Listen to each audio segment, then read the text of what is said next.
you. I will find you. And I will kill you. I am the Walrus. Shut the fuck up, Donnie. The greatest trick the devil ever pulled was convincing the world he didn't exist.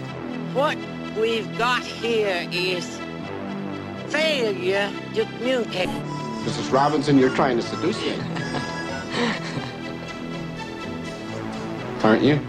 Was it over when the Germans bombed Pearl Harbor? Hell no! Just been revoked. Open the pod bay doors, Hal. I'm sorry, Dave. I'm afraid I can't do that.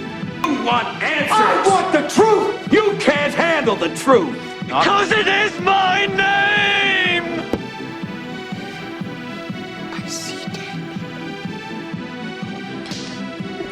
Today, Junior? You ever dance with the devil in the pale moonlight? What? You'll shoot your eye out, kid. You like scary movies? Uh-huh. What's your favorite scary movie? The price is wrong, bitch.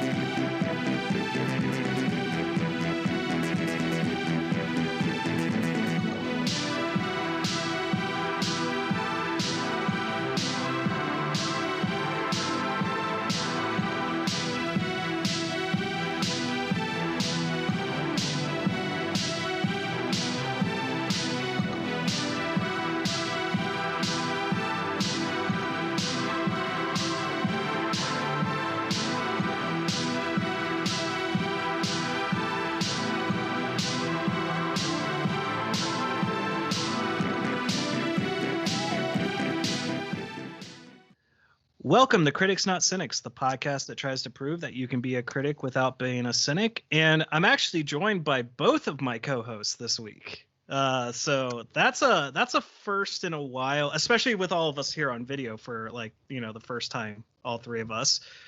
So Leslie, how you doing? I'm good. How are you? I'm doing pretty well. And Pat, how about yourself? How you doing? Well, not too bad either. All right. And this week we will be reviewing Shang Chi and the Legend of the Ten Rings. Much like our previous video and episode of the podcast, we're going to talk about the movie and our general thoughts about it. And then we're going to score it and then give a spoiler section to kind of justify our scores or things that we feel like we want to talk about here on the podcast. But before we really get into that, I do want to give a huge shout out to people who have subscribed to the podcast. Really appreciate it. And two big, well, not big, but like in our sphere of known YouTubers. I want to thank JJ Stoner and Virgie G, who are definitely like, if you're going to research them as YouTubers, be prepared for some really off the wall stuff with them and probably not safe for work material and the stuff that they talk about.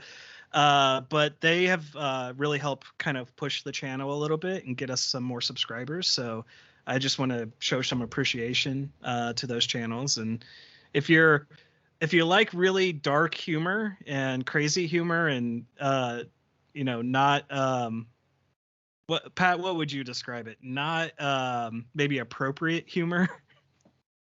I would probably say just random humor. Yeah, there's that too. Anything and everything. So if you're into that or not easily offended, you should go check those guys out because they make our day. I know they make my day when I'm working a lot more bearable when their shows come on because it's something to listen to and laugh to and participate in. So, okay, without further ado, let's talk about Shang-Chi. So I know Leslie and I did a little bit of a trailer reaction when that came out. And of course that was, audio only days. So we didn't have the trailer playing along or anything about that, but we kind of talked about it and we were really interested, especially knowing that this was taking post in-game in that time period. And I know we were both excited for it, and pretty much for the most part, I think we both, the two of us, and I know Pat enjoyed it because we went and saw it together, but it was good, right? Yeah, I really liked it. Yeah. I remember saying in the trailer, the one thing that I was more interested in is because I didn't know a lot about his character in particular. Mm-hmm. So I was interested to learn. It kind of felt like we're back to the beginning sort of with the MCU, like we're starting back over. Yeah, and we're getting I kind of a really- new origin story. Yeah, I really, really liked it. I really liked how the story played out. I saw some slight complaints where people felt like he wasn't given enough of the spotlight, that maybe it was on like Wen-Wu or his sister or on Katie, but I absolutely loved the movie exactly as it is. I wouldn't change anything about it. 10 out of 10. No. Well, we know that score is false because we didn't do it. Well, that's why I went with 10s. Pat, yeah, what did you like? Because I don't know, like when you saw the trailer or anything, because we haven't really, outside of going and seeing it together, we hadn't really talked much about the film. I'll say that outside of like seeing the trailer on like TV, I didn't really watch the full thing at any point in time before going to see the movie. And I think what we see is like a pretty strong origin story with like some filming aspects that you haven't really seen in any other of the Marvel movies. I think that there's some really artsy scenes that kind of really help tie it together and kind of help you relate to the characters better. Okay. And I think that is pretty much my vague review of the movie. Right. Yeah, I think everyone kind of expected this to be like a kung fu movie, because that's kind of like the Jet Li, Jackie Chan style of like the bus scene from the trailer, and that's I think what people expected, and we got that, but we also got some really cool character moments, and I know like Feige had said a while back that like it was like pretty much post Doctor Strange they were kind of done with origin stories where they were going to introduce characters in like some of the other films and then maybe build upon it rather than just be like, this is Batman and this is his parents getting murdered for the 20th time on screen. So I think that this is an origin movie without all of those tropes. It did kind of the Man of Steel approach in that like we get kind of early exposition about the Mandarin and his conquests throughout the centuries, and then we jump straight to present day, and then we're relayed more of Shang's backstory through flashbacks that don't take up too much time and don't feel to really drag down the story. And I really appreciated that approach because there are movies that can rely way too much on those flashbacks and end up really dragging down the story and making the runtime feel a little bit longer than it actually is. And yeah, I mean, I don't want to like, there's not really a complex plot to this film. It's very like point A, point B, point C, point T, and it all kind of flows really well together. There are like weak moments in kind of getting the characters to those points. More specifically, the card he got from his sister, and then getting attacked on the bus, like knowing then he's got to immediately go find his sister in China. Because when you get to kind of the big reveal or the twist within the story, it doesn't quite make sense. Like, because she says she doesn't send the card, and we never find out who really sent it. And given the context with what the Mandarin is dealing with, it doesn't quite make sense there either. Being vague about it without going into spoilers. You think he sent it? Yeah, I'm pretty sure he sent it because when they were having dinner, he said, "I always know where my children are." Yeah, that could be. Maybe it was just not explained well enough, and it's minor. Like it doesn't really detract from the film for me. It's just one of those small plot points that's like, if you really want to look at it really critically or in depth, you can be like, okay, that doesn't quite make sense.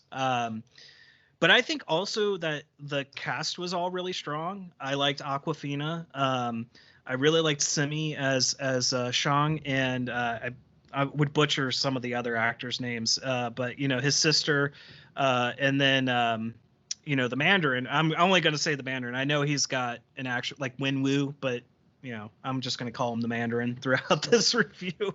But Tony Lang or Leung, I really liked his portrayal, and this also is something that you and I had talked about in one of the it was actually the Doctor Strange What If episode, is that there seems to be this common theme of grief that we saw with WandaVision, we saw it with Loki, and that we wondered if this would be something that would kind of continue on throughout and be a theme of the phase 4 of the MCU. And that actually seemed to kind of tie into this film without going into specifics. Yeah, he was really consumed with his grief. Yeah. But of the things that kind of really had me worried when watching this film, it really was only the prologue. And it wasn't all of the prologue. It was the very stylistic fight between him and his wife, like as they meet for the first time. Scene. Well, I won't say like it was beautifully shot. The music was fine. It was the slow down moments of like the smile, and but that's a specific like is that not a specific film type for of Asian influence? Like I'm thinking of like, was it Crouching Tiger, Hidden Dragon, or something like that? There's that being a film I haven't seen. There's a very specific like that was done purposefully for that specific reason because of that film style, not just we'll slow it down here. Like that was to evoke that. Well, it wasn't the slowing down. It was the cheesy look between the Mandarin and her. That like it was like, okay. I know there's some sort of like I don't know. I haven't studied Asian influence or film, but I know there's like it's a specific thing. Okay. Like the slow down, the look, the whole shebang is a specific thing in I believe it's Chinese theater. But like there's a whole thing like that was all meant to be. So like I remember learning about it in my humanities class in like 9th grade. So that's been a while, but like it's a whole thing, and I really liked it. Yeah, I mean, I didn't hate it altogether, but like it was kind of one of these things that it was like, it was maybe a little bit too for me personally. It was a little too stylized. It was a little too cheesy that it was like, I had a little bit of worry. I was like, well, if this is how the film is going to approach certain scenes or how this story is going to unfold, I'm not really good. I don't know if I was going to be into it. But once we got past that and we were seeing Sean in San Francisco, I all of those concerns alleviated. And when you get to the like, one of the reasons I have a problem with it is it's kind of repeated again near the end, and it feels like really weird. Like I understand the moment between him and his wife, but then when it's the moment between him and Shang, it feels a little weird. But that's, again, it's just a minor point. But I really liked, because we're all millennials here pretty much, so we're the worst generation ever. I really liked Katie and Shang in this movie kind of being directionless millennials who don't know what they want to do with their lives, and they're just like, well, I got to live up to what my parents think or what my grandparents think I should do, and I don't want to do that. I want to do my thing. So that actually I think really helped the story, because that is kind of Shang's main drive throughout this film, is who is he outside of the Mandarin's son? Is he going to be just this next assassin, warlord, killer, or is there more to him? And I really liked the way that the story unfolded with that aspect. So just to kind of pick your brain about this, do you think that he was more so just purposefully underachieving just to stay off of the radar? Well, so he thought. Well, as someone who may have done that to their own life in some aspects, quite possibly. I mean, we do see like she has no idea that he's even trained in any type of combat, and in fact, because I love the kind of double date scene, even though they're not like really a couple, with their two best friends, like, and they're talking about how they first met, and she jumped in the middle of the bully is screaming Hotel California lyrics, that like she had no idea or expectation that he would know any type of fighting skills or anything like that. So when that reveal happens on the bus, like her surprise feels so genuine, And so I don't know if it was like, I would say it's probably like, okay, I'm just going to be low key so that, no one can find me. I'm just going to try to live the rest of my life. But also still wanting to do something more, outside of just being, maybe he wanted to be a valet driver. I don't know. I do remember, because I think we might have talked about this, Leslie, in that trailer reaction, or I know we definitely talked about it, definitely off recording. The Asian stereotype of not being able to drive, because like that was like some complaints that were lobbed against the trailer, because like Katie's trying to drive the bus and she's doing a really bad job, but like we get shown that first scene when they get into like the whatever car that is. Pat probably knows what car that is. A Lamborghini? Something like that. I don't know. It's a really fancy sports car, and like she just drives it like crazy, but it wasn't like she was driving to be a bad driver. It was her driving to be for the thrill of the drive. And of course that also comes into play later on in the film. And then like people not understanding the reason she was driving the bus so terribly is half the steering wheel's chopped in half, and like the brakes are gone, and you're on the hills of San Francisco. So like, you're losing what do you the expect? butt half of the bus. Right. I'm pretty sure you should be able to handle it just fine. I think it is just because she was Asian. Okay, well, we got Pat's stance on that. So I think that's the scene that really set the rest of the tone of the movie for me, that I was going to be really enjoying it, because I think that the bus scene is probably when it comes to the fighting scenes, it's one of the best scenes in the entire film. It's really well choreographed. It's really masterful in how he's trying to get the passengers out of harm's way. I also like the live streamer. Yes. Who's also like, okay, I'm going to grade this combat because I took like karate at 6th grade for a week. And I thought that was hilarious. Did you watch New Rockstars, Eric Voss breakdown no, Easter eggs? Well, he said that guy's the same guy from Spider-Man Homecoming that yells at him like, "Do a flip, Spider-Man." Oh, you know what? It is. Yeah. Yeah, I could actually, because I can see it in my head, that character. Yeah, that's interesting. Wonder if that's intentional or just some guy who just happened to get cast in both films. I don't know, but it is interesting, and that's hilarious. That part really cracked me up. And when I went to the theater, it was me and 2 other people. So I felt like me laughing out loud was a little awkward because, it's just me and 2 people. We had more in ours. We had a pretty decent crowd at ours. I was actually kind of surprised. But yeah, it was, and I will say that this was definitely one I was kind of happy to see in the theaters, even though, Pat and I both have talked about it in the podcast in the past. I know we've talked about it here as well. I think that there was something that was really needed to see this in the theater on the big screen. Whereas I might feel the opposite on Black Widow, and I know we haven't reviewed Black Widow because you haven't seen it yet. But like, it's only a few more weeks and it's going to be out. Well, there was something about Black Widow that, I think the main thing that Black Widow suffered was where it takes place within the MCU, and so it's like it's a very, very much a movie where you can be like, I don't care. It's one that's. You don't really need to see outside of a few things, and even those things are not important enough. Whereas, like, this is post-Endgame. This is setting up a lot of different things. It's post-credit scene. Well, it's one post-credit scene is really good, and then its final post-credit scene is just okay.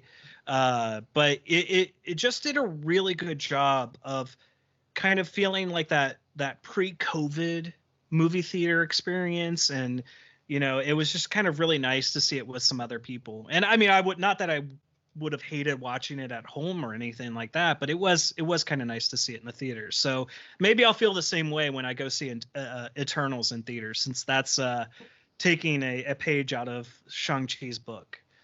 But yeah, I don't want to talk too much more about the story because I really did enjoy it. I don't think it's too complicated, or I also don't feel, because we've talked about this on the podcast a lot, where like personal politics and stuff like that get entered into it. I didn't feel any of that. I didn't feel any virtue signaling.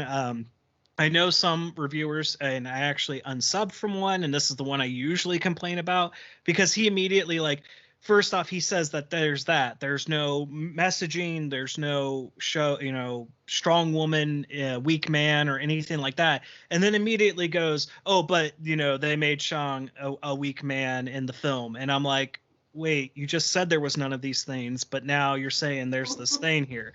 I really felt like, even though this is Shang Chi and the Legend of the Ten Rings, it's almost an ensemble piece where each character that's introduced has some part to play in the story. And I really liked that. And I thought everyone played their part perfectly. It wasn't just Shang going in there and kicking ass.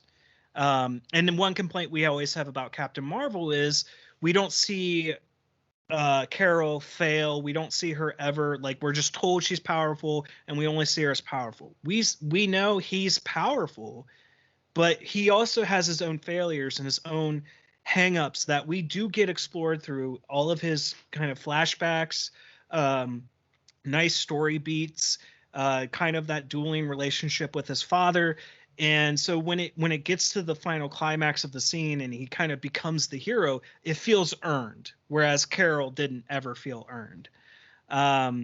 And then, there's some lovely Easter eggs in this film, and one that I definitely will talk about in the spoiler section because it's probably my favorite part of the entire film.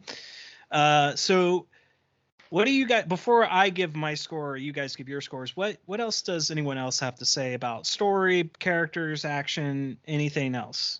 Just to kind of go off of what you were saying there is, like, it's hard to relate to a character that's always winning. Mm-hmm. And this one's one where you can relate to the character. He has, like you said, he has his flaws. He has his moments of, like, doubt, this, that, the other. And other movies don't quite do that as well. Like, even Superman movies can do that. Like, right, what's an all-powerful being has their downsides. And, like, if you have a character like this, where it's not really a all-powerful being, like, and if he was just winning all the time, it wouldn't be fun for the audience. Right. Because even on the bus, like, he wins, but he still loses. Oh yeah. Like, he saves everyone, but he loses the crucial thing that he needed to protect. So yeah, it's definitely, it goes back to some of those basics that they started out with Iron Man and Captain America and Thor. Like, even though these are powerful people, they're not perfect. They are definitely flawed. And I think that this movie does a really good job of exploring those flaws and how those flaws either help or hurt each of the characters. Because even the Mandarin, like, I love his story arc and one thing that we've criticized, especially like Wonder Woman 84, where the villains weren't really villains. They were just people that were hurt. Like, the Mandarin is that in the same way, but they do it in an interesting way with the story and how they tell that story, rather than it being like, oh no, he's not really a bad guy. They go, yeah, he's not really a bad guy, but he's not really a good guy either. There's all these list of character flaws that he has, but then they make you understand what is good about him or what is sympathetic about him, that you can be like, okay, I can kind of understand that, but I can still look at him as the villain of the film. Marvel's done that a handful of times too, where it's like not a real villain. Like, I felt the same way with Ant-Man and the Wasp. Yeah, that's one where they didn't do it that well. Yeah, it was. Yeah, they didn't do a good job of it. You weren't able to really relate to the villain because they didn't have enough screen time. Whereas this one kind of gave him enough screen time to kind of, like, more or less explain himself. Right. Absolutely. I agree. All right. So my score for this one is, it's going to be high. It's pretty much about a 4.5. Like, I don't want to, I want to give it a 5, but at the same time, I don't want to give it a 5 because there are, like, certain moments where I get dragged out of it. But, at the same time, seeing it in the theater, I had to, like, go to the bathroom about maybe 40 minutes into the movie, and I wouldn't get up. Like I sat through the whole thing, and finally, like when before the post-credit scene started, I was like, all right, I gotta go run to the bathroom. I gotta go. I was really captivated and held in my seat the entire time. I thought the cinematography was great. I liked the direction. I think Simi did a great job as Shang. The cast all together, I think, was really, really strong and all worked off of each other really well. And yeah, I thoroughly enjoyed it. Call me a Disney shill, whatever you want. Disney shill. Well, you liked it too, so. Oh, of course. So who wants to go next? Who wants to give their score? I could go ahead. All right. So I'm gonna land on. This is gonna sound probably a little bit less than what you gave it, but I'm gonna land on like a 3.5. Okay. Mainly because of like how the end plays out personally. But that's about it. Okay. Okay, we can explore that a little bit more in the spoiler section. Definitely. Leslie, you? I was debating, like 4.5, 4.5, 4, but I think I'm gonna go 4, like split the difference between everybody, like be in the middle. Gonna be on the fence. Yeah, I think I do kind of feel like a little bit of the end battle that we can talk about was just like the tiniest bit weak. Yeah. But other than that, like, because you have that and then it's ending and then we get the mid-credit scene or whatever, which was really, really good. So then I kind of forget about what just happened because I'm like, oh my gosh, that was so, that was so interesting. So I'll land on a 4. Okay. So all very, very good scores, respectable. I think we can explain ourselves a little bit more here in the spoiler section, but yeah, that's it. Shang-Chi, it's currently out in theaters. I believe it's got like a 45-day like release window where it's in theaters for about a month and a half, and then it's going straight to Disney Plus. So if you don't want to go out to the theaters and everything, just hold on. You'll be able to get to see it before too long. Pretty much about the beginning of November.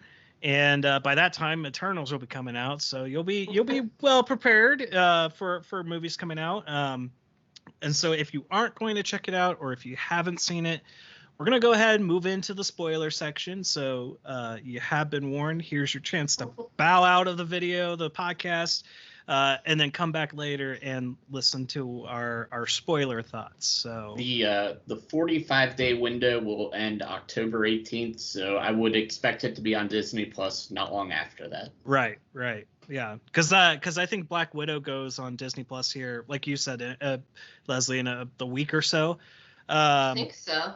I thought it was October something. I thought it was September, but that could be me. But anyways, yeah. So it's gonna be there before you know it. So if you don't wanna risk going out there to theaters and anything, just hold on. You'll get to see it before too long. It's definitely a recommend, I think, from all three of us. I think we all.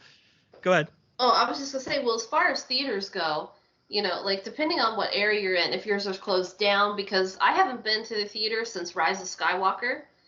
And I literally thought I had the house to myself until the preview started and those other 2 people came in, and I was like, oh, I had the house to myself. But literally there was no one, and I was doing just like a matinee on a weekend, and it was just me and those 2 people. So kind of feeling out your area, where you live, how crowded or populated or whatever it is. But like it really wasn't bad at all. Yeah.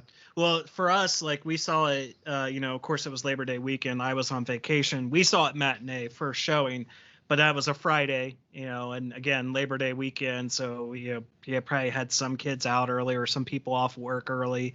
So it was a little bit busier, but also, everyone kind of was respectful, kept to themselves and, kept their distances and stuff like that. So it wasn't anything too crazy. But yeah, we're in probably a little bit more densely populated area than you are over there in Kentucky. You're on the wrong side of the river. No, I'm on the right side of the river. Every Kentuckian knows that. Oh, so all Kentuckians are wrong, and I know I'm gonna get my sister-in-law mad at me because her family lives in Kentucky. All right, guys. So now we're going into spoiler sections. We've given you plenty of time to bow out from the spoiler stuff. So, all right. So I kind of had said this in our kind of review of the trailer. I was hoping Trevor would show up, and I was so happy with his, like, this is what sells the movie for me so much. Like, I think the most of the movie could have sucked, but Ben Kingsley showing up and doing the rest of like what he does in this movie would have still saved it for me, because his honestly, if you hated him in Iron Man 3 or you hated his reveal as the Mandarin and oh, he's not really the Mandarin, this picks up with the one shot that was done, which we will be discussing at some point in our MCU franchise review, where, because I had said it, like, we saw him get broken out of prison, but, you know, we didn't know what happened to him. We haven't seen him for a while. And the Mandarin has just been keeping him as his jester. and he's made a little friend who I know you're in love with, Leslie. Morris. That was my first question, and I had to ask one of my friends who knows a lot more of like Asian culture than I do, if Morris was an actual real Asian mythological creature, or if Disney like just did something really weird. Like, I just wasn't sure. But once she confirmed for me, she told me what it was, a Dai Ying. I don't know if I'm pronouncing that right, but she said it's an embodiment of chaos. And I was like, why doesn't it have a face? But she doesn't know. But I was like, okay, I feel a lot more comfortable with it, knowing it was a real, mythical creature and not just something that like Disney was like, let's just make up this weird thing for toys and McDonald's, because, there's always like that weird like thing. Like when you look at Mulan, like why was little brother in there, the little dog? Well, obviously for McDonald's toys, right. Like. So I was a little concerned at first when I saw Morris. I'm like, oh my God, what is that thing? And then she was like, no, it's okay. Like, okay. Well, and I think they were trying to do I think they were trying to do a really good job, because they wanted to lean into that kind of Chinese Asian mythology. Because even the dragon later on in the film is kind of a representation of like Japanese or Chinese dragons. And and then there's I don't know if it's Inari. I think it's Inari in Japan, but the fox, the nine, like kind of like the nine tails. And no, not the Pokemon. That's apparently that's my first thought when I saw it. Well, some people were thinking they were putting Pokemon in the movie. They didn't realize that it's based in Asian mythology. I knew that one. So it was really cool to see a lot of those creatures, and also those creatures like living in harmony with the kind of what would you call it? The sect of like Asian people living in Talo. But I really like that. I don't know, because it's very much kind of, because I'm not too familiar with Shang-Chi in the comics. Like, I don't know if Talo is in the comics, but it's very kind of a knockoff of Kunlun for Iron Fist. So I don't know if, like, because of the Netflix show and Feige's tenuous relationship with Jeff Loeb, that they were like, okay, we're not going to use Kunlun, because it's kind of that place that's outside of the dimension of like our normal dimension, or if Talo is within the comics. So if you're into the Shang-Chi comic books, let us know in the comments. We don't mind being schooled on stuff that we don't know about. I liked his outfit. I thought it was, even though it's like, I mean, because his comics outfit's not really too distinguishable anyways. It's just kind of like a red shirt. I really did like the look, and the how their mother made their suits kind of for them. And I will say this, like, whether you hate her, you like her, I just enjoyed Awkwafina in this movie. Like, her just charismatic, like always curious about everything, and then her learning archery and like trying to prove that guy the like master wrong. I liked everything about that stuff. So but Trevor was the big thing. Like, I really think like bringing Ben Kingsley back and bringing him back in this manner and having him be more of an important character. I think my favorite bit is when Morris thinks he's dead, and he's like, "I'm acting." Lay down. and then it goes on its back and plays dead. I also liked his little monologue about Planet of the Apes. Yeah. And his mother trying to explain to him that they're actors, and he's like, if they could get those monkeys to act, I could too. And I was like, oh, that's hilarious. So I don't think I really cared for the Soul Sucker, because it's like, we're to believe at the beginning of the film and through most of the film, the Mandarin is going to be the bad guy, but he's really being manipulated by the Soul Sucker into unleashing it, and the 10 rings are going to be it's going to be able to break it out of its prison. And I just don't think that was developed enough, because we get the whole explanation about the history and everything in a very nice exposition dump, but it's like just so quick, and then we're getting ready into prepare for the final battle and everything, that it's just like, much like the Ghost and Ant-Man and the Wasp, it's underdeveloped, and it's greater impact into the story, and the crisis just doesn't work as well as it could have. Anybody else have thoughts on that? I have thoughts on like the Mandarin, like towards the end. Okay. Just kind of like, it was hard for me to believe that this guy was that consumed with like grief that he couldn't like distinguish whether or not like anything was real, when people were clearly like you're just being crazy. I actually disagree with you. I don't know. Leslie looks like she might disagree too. Like, are you really gonna think that your wife is behind this giant wall? Well, yeah, like you got to think about it in the context of that grief. Like especially you. I know you haven't seen WandaVision, so like. I think like WandaVision is kind of maybe a good primer to understanding the Mandarin's like motivation and reasoning in this film, because he does, like, we see he gives up the rings, like he chooses mortality for her, and then she dies, and in his grief he puts the rings back on, and that power again kind of consumes him and drives him back into madness. I was would just like to add to that is the fact that his rings are these magical things or alien tech that nobody really knows.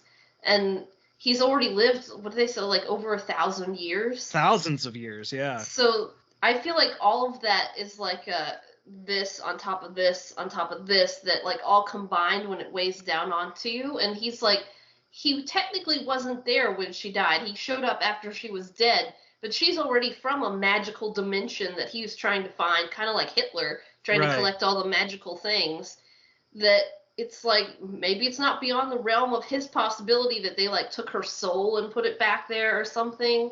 Like, when you're already, what is it, like Joker's, like there's only one bad day. Like, it only takes the one thing to like tap that glass and crack it.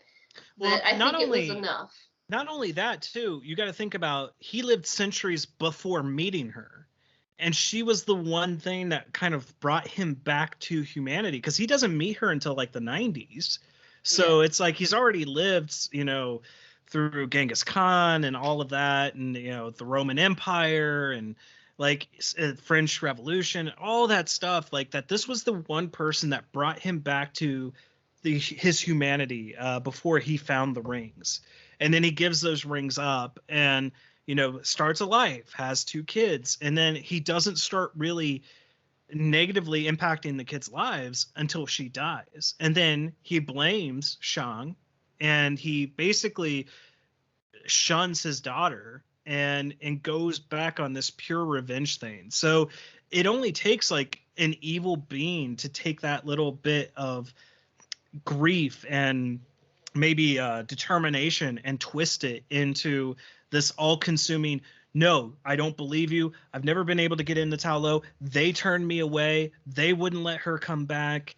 Like, so his anger is focused on Ta Lo, and the Soul Sucker is using that anger and that grief. So to me, it's stronger than what you think. Agree to disagree. Okay. I was just like, it just felt so, especially when like stuff starts coming out of the wall, and it's like he could clearly see what's coming out of the wall. Like, come on. Well, that might be an instance of just like the closer you get to a signal, the stronger it is. The so closer like, you are to Mount Doom, the stronger the ring is. Yeah, right. Blindly exactly. following it. Yeah. So I mean, right. And that's where like when you get into that final fight scene, that's where that slow down moment, because like they repeat that opening fight scene between the Mandarin and his mom with Shang and the Mandarin, that like it gets that slow down like look moment, and you're like, okay, that's a little bit weird, like having this slow, like emotional kind of look between father and son. Like I get the point of it, but it looks, to me personally, it looks a little weird and cheesy. That I'm just like, it's just like Tom Brady and his son. Well, maybe. As someone who doesn't follow sports, I barely know what you're talking about.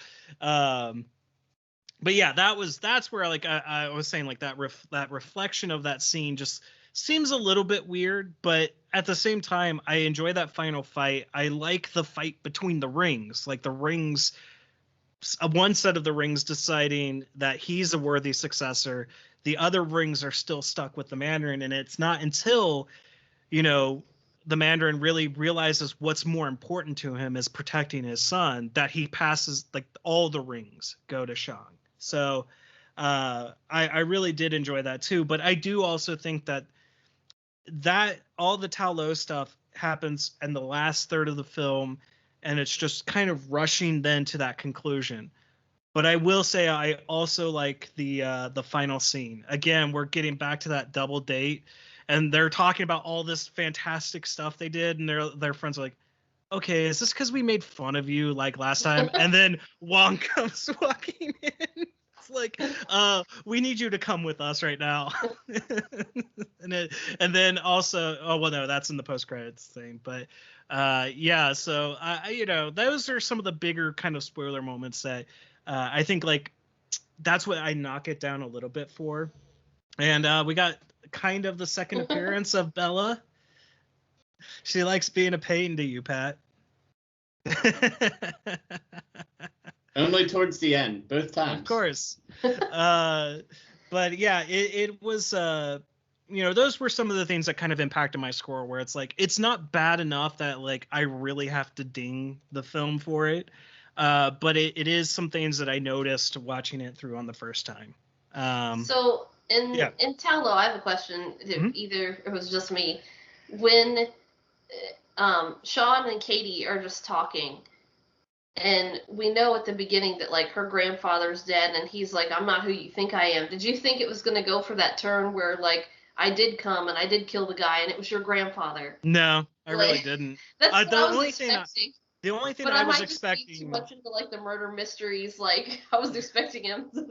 Well, because I didn't even really like, I wasn't even really associating the fact that her, because they do have that whole scene with her family and talking about the grandfather being dead, but I never really tied that to being like, that's who he went after. I did expect kind of the reveal of him like, oh no, I couldn't go through with it, to that coming later and going, no, I actually did go through with it. Now, the one thing I do wish they would have shown is him doing it, because we don't get to see that scene. Like, we don't get to see him have that moment of regret after killing the man responsible, to then have him then go on his self exile in America. So it was just a minor thing for me, but I don't know. I just saw that and my mind was like, oh, plot twist, he's gonna be the one who killed your grandpa. Somebody reads too much Agatha Christie.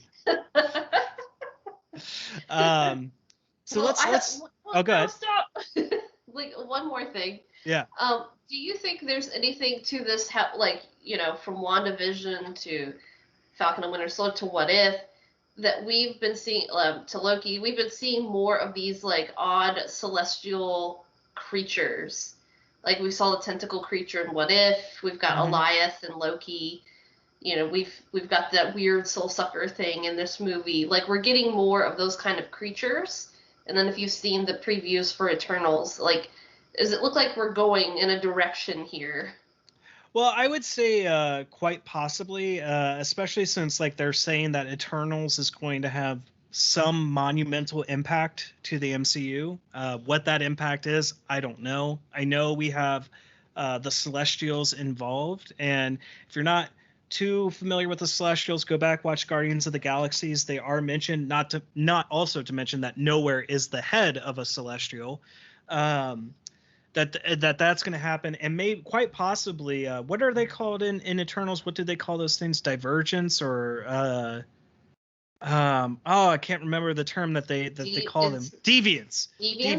Yes, maybe the Soul Sucker was a deviant that was not necessarily, and that maybe that it could be a tie-in, because we see that that the cast of Eternals have some impact, that they will involve themselves in human history to fight a deviant. Maybe the Soul Sucker was a deviant, that they helped, the ancient Talonians to trap behind the dragon scale. So it's possible. We'll have to find out in Eternals. Who knows? But I mean, we know Kang is going to kind of be our new big bad, so it'll be interesting to see how these things all play into, and kind of now moving off of that point, because I think it's the perfect time to talk about it. Our post-credit scene is them, at the Sanctum Sanctorum with Wong, and they're talking about how the rings are sending a signal. Now, in the comics, they are of alien origin. So I don't know, especially because not even Carol or Bruce can tell who the signal is going out to. Could be going out to the Eternals, could be going out to the Celestials, could be going out to Kang. I mean, we honestly don't know. But I really like how that builds the mystery because my complaint, and I won't say what the mid-credits thing or what the post-credits thing is for Black Widow, but my complaint about the Black Widow one was it meant nothing. Like I didn't care. Like it didn't feel like it was setting up anything really strong for me. But this one feels like, okay, this is setting up some story plots that we're going to see come unfolding down the road. Mm-hmm. And not to mention, they do the millennial thing and they all go sing karaoke at the end with Wong included. Oh, and I also want to mention it, I loved seeing Abomination again, but it was far too short. Yeah, and he had his just a traditional look facelift, yeah. Yeah, he's got his ears. Finally, I didn't like that he didn't speak, because as we saw him in Incredible Hulk, he was in full control. But I'm sure they can explain it. I think Abomination is also supposed to have a play in She-Hulk, so maybe we'll see more and understand more of what's been going on with him since Incredible Hulk. So anybody else got any other thoughts or anything else they want to talk about? Yeah, I think I've said everything that I want to say. Okay. I saw one other small complaint, if you want to talk about it, but sure. It's not like a big thing. Sure. Well, it was people who were complaining that they didn't like that the rings weren't individualized in the movie as they are in the comics. Like finger rings? Well, they didn't care about the finger rings because it's that martial arts, but that each one... Oh, they didn't have individual powers. Yeah, they didn't get into that. And I thought maybe that was like a little too in-depth for the first movie. Yeah, it would make sense that like maybe he as the Mandarin only knew how to access one power, and that's that he like didn't even bother learning what their full potential was. It was just, this is what's gaining me my wealth and my notoriety. And instead of really understanding how the rings are supposed to work or how they work in conjunction, I agree. That's something you can explore in a sequel. Maybe when Shang is learning about them, then he actually like opens them up. Right. Yeah. But they were like, they don't have the individual little people or spirit warriors or whatever that was attached to them, and I'm like, He'll start learning. He'll start learning the powers like Spider-Man when he's like when the pretty much like the parent control mode's taken off of the suit. Says the person who still hasn't seen Far From Home. Nope. I'm gonna get you to watch that movie here at some point. When we get there, the MCU review, you should watch it, so then we can. Well, he's got to get it watched before No Way Home, because I'm making him go see No Way Home. Oh, in December. Yeah. I got time. You say that now. One final thing, not Shang-Chi related or anything like that. I know you've seen it. I don't know if Pat's seen it. Hawkeye trailer. Who else is excited for Hawkeye? I don't think I've watched the trailer. I mean, I'll watch it once I get caught up on everything else.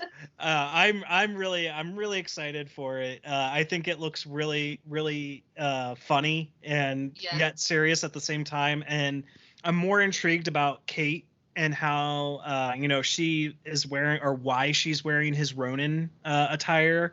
And kind of they're running in together. And the one thing I love from the trailer the most is like when she's pointing out arrows and he's like, no, too dangerous. No. And then, okay, that one's good. And it explodes the car. She goes, there are more dangerous arrows than this one. Yeah, I kind of like that we're getting from the trailer that it's not his daughter. Right. Because I think there was a lot of people who were like, it's going to be his daughter. It's going to be this. It's going to be that. And I was like, Well, I think that was partially to blame for Endgame because of him training her at the beginning. Well, I think that's kind of like, you're Hawkeye. What do you do with your kids? Oh, like, let's teach them how to shoot a bow and arrow. Like, I kind of wonder if more of the complaint is that they weren't going to have it be about him and his daughter, rather than, introducing Kate Bishop as this second daughter figure.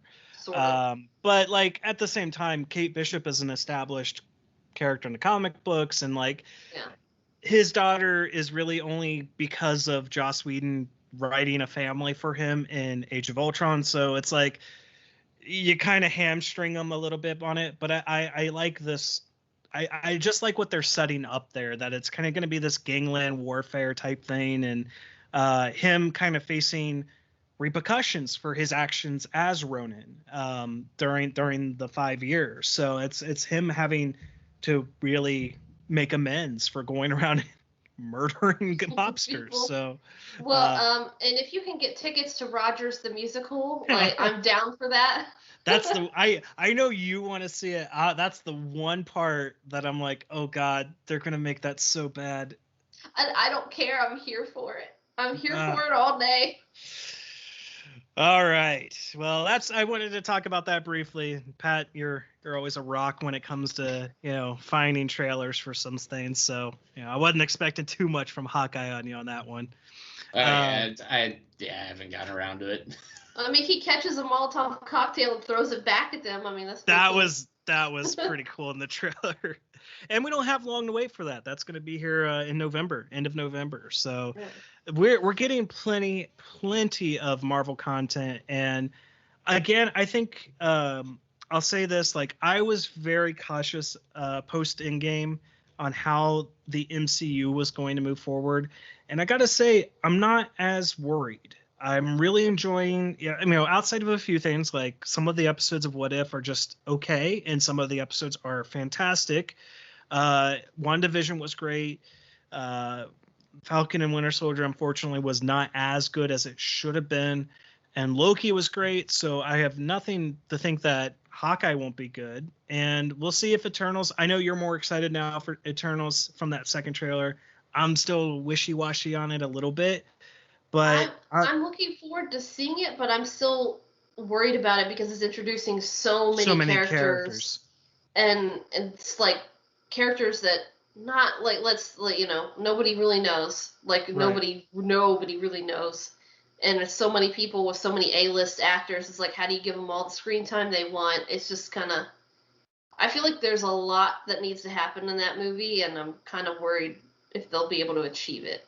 Right, and that's my major concern with that as well. Is, of course, I had that concern with Guardians, and Guardians turned out fantastic. So maybe we'll be surprised. And this is like double the cast. That's right. Was Linda Cardellini in the Hawkeye trailer?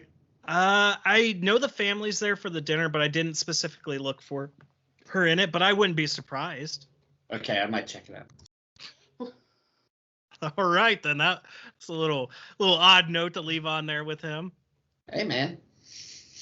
It is what it is. I don't know what that "hey man's" supposed to mean, and I'm not going to ask for an explanation. All right, I think that's going to do it for this week. Again, thank you to everyone who subscribed, and if you haven't subscribed, subscribe down below. Leave us a like. Leave us comments. What did you think of Shang-Chi? And in the comments section, try to keep it spoiler free as much as you can for people who haven't seen the movie. And as always, you can find us on all of our other platforms. You can follow us on social media at criticsnotcynics on Twitter, Critics Not Cynics Podcast on Facebook. We're on Spotify, Podbean, SoundCloud, iTunes, basically about wherever you can get your audio-only podcast. And you can write into the podcast at criticsnotcynics@gmail.com. As usual, all the links will be in the description below. And we will talk to you guys next time.